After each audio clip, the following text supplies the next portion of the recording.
నిన్న AP CM bus యాత్రలో భాగంగా విజయవాడ మహానగరంలో తిరుగుతున్నప్పుడు ఏదైతే ప్రచార రథంపై ఉన్నాడో అప్పుడు విజయవాడలోని సింగ్ నగర్ ప్రాంతంలో డాబా కోట్ల సెంటర్ల వద్ద ఒక దుర్ఘటన చోటు చేసుకుంది. ఈ దుర్ఘటనలో సీఎం జగన్ ఎడమకంటి పైభాగంలో గాయమయ్యింది, శరీరం చిట్లిపోయింది.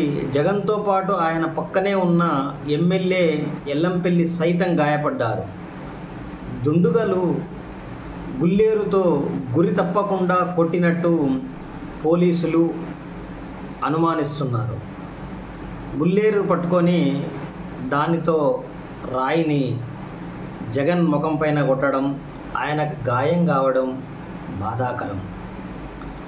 జగన్ని ఆయన ఒక ఏపీ సీఎం, ఒక సీఎంకే భద్రత లేకుండా ఇలా ప్రవర్తించినటువంటి ఈ దుండగుల పట్ల అధికారులు సరైన చర్యలు తీసుకొని వాళ్ళకు సరిపడ శిక్ష విధించినట్లయితే రాష్ట్రంలో ఇటువంటి అగంతక చర్యలకు మళ్ళీ ఎవరు పాటుపడరు. సీఎం పదవిలో ఉన్న వ్యక్తిని ఏ రాష్ట్రంలోనైనా, ఏ దేశంలోనైనా, ఎక్కడైనా సరే మినిమం కర్టసీ ప్రకారం గౌరవించాల్సిన అవసరం ఉంటుంది.